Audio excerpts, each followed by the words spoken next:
Tasting like a boss. Happy Saturday to you. This is going to be Pumpkin Saturday.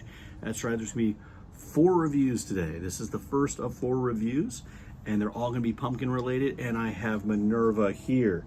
Thank you guys very much for your well wishes and your little messages about her. You know, she went to the emergency room vet earlier this week, but it turns out it was just her knee. Popped out of socket. She's getting a little bit older. She's having some knee issues, but you're doing well now. She's on some pain medication too. So you're doing really great, aren't you? You're living your best Saturday. I love you. Okay. Well, today's review is going to be from a coffee company that I had just recently reviewed. And I really enjoyed the first one, which was a pecan flavored one. Ooh, rawr. Okay. What's that? What's that all about? All right, it's going to be Lucky Goat Coffee Company. It is a Florida company from Tallahassee, Florida. This one's pumpkin spice. Very, very cool. It says it's a Lucky Goat Fall Classic. Nice imagery on the sides. It's not just the coffee beans, which is typically this here, but it's got the pumpkin there. Again, nice instructions on how to brew in the back, keeping it simple. If you want to check out the other review, you can. And you know, they were very nice. They responded to our review. So, well, thank you, Lucky Goat, for the response, but I really enjoyed the coffee. But, you know, got to keep it real. Got to keep it 100, right? Am I going to like this? Well, let's see. I'm going to do it in a 3-way review. You know how you do it, guys. We have it in the cold brew here. Brewed for over 24 hours. We have it in the drip right here. It's a Headless Horseman from Ichabod and Mr. Toad. So it's a Disney cup. But I thought it was sort of seasonal and nice. And we're going to be trying it in espresso. But before we get the tasting going on, let's give it a little smell, see what we think.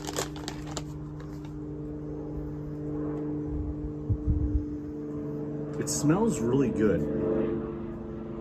It smells syrupy, but it doesn't actually smell. I ain't trying to ruin my video, but you know, no second takes, no editing's here, right? So, all right, it smells a little like, it smells syrupy. It doesn't actually smell like pumpkin spice. It still smells really good. It just doesn't smell insanely spicy or pumpkin-y like I would think it would, especially given the other myriad of different pumpkin coffees we've reviewed in the past. All right, so let's get down to the cold brew. No scent at all, which is not uncommon for a cold brew. Tasting like a boss.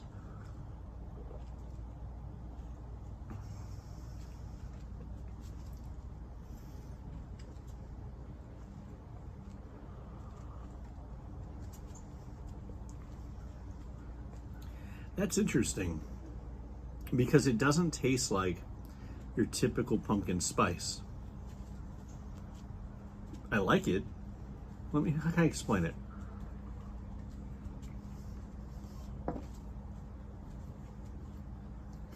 Okay, let's use the example of pumpkin flavors that you know I like based upon past reviews. And we're gonna stick with the Bones Coffee Company, also a Florida company. They have 2 pumpkin flavors. There is Jack-o'-lantern, which I personally really like. It's a punch you in the face pumpkin flavor. And they have the Pumpkin King, which is their Nightmare Before Christmas one that's pumpkin and pecan. So it's like a pecan pumpkin pie flavor.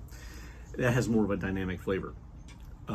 This one here is much more subtle. And it's earthier, but you still taste the pumpkin. It's not like the other pumpkin flavors I've had.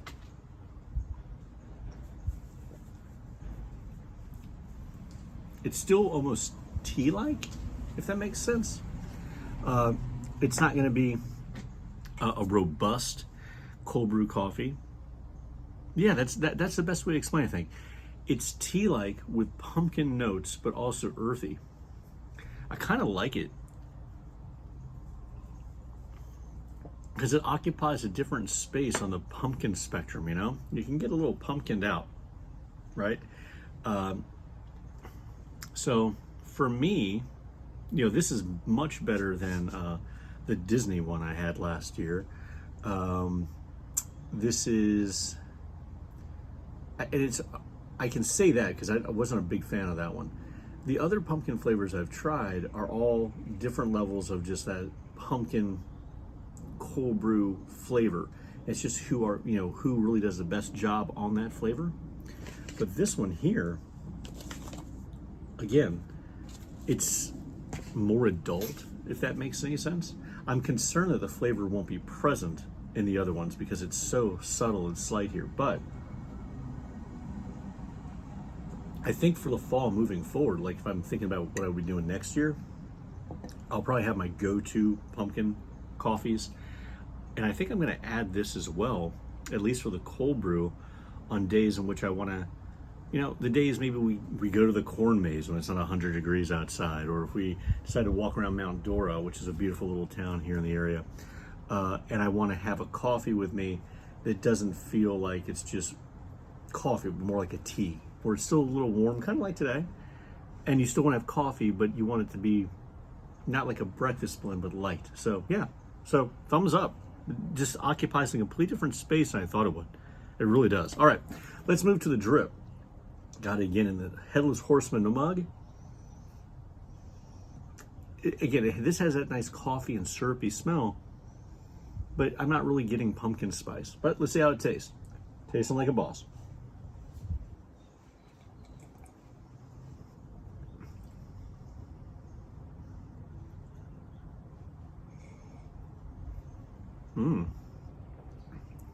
Okay, well, this is weird. Again, now this one here, I'm not even sure if I'm getting pumpkin spice flavor. But I can tell you what I am getting is I'm getting a really, really good cup of drip coffee.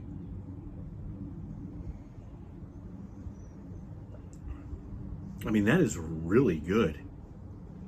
This is better than the other flavor that I had by Lucky Goat as far as this drip coffee goes. This is better than the cold brew. It's just I'm not sure if I would put pumpkin spice on it because I don't know if I'm tasting pumpkin spice. That's a very exceptional coffee. It's even, but sometimes very even coffees will just come at you as sort of bland. This doesn't. It's sort of, it almost swirls around the mouth and the throat. Like it's really, really good. You don't need anything with this at all. No cream or no sugar, nothing. But I'm not tasting the pumpkin spice. So for those people who want that, I mean, you're probably not going to get it here, but if you just want a really, really good cup of coffee, yeah, okay, great. All right, let's move over to the espresso and see what happens there. Here we go. Okay. Well, the syrupy notes are really strong here. It's almost like I'm sniffing directly from the bag. But is it going to taste good? Let's see. Tasting like a boss.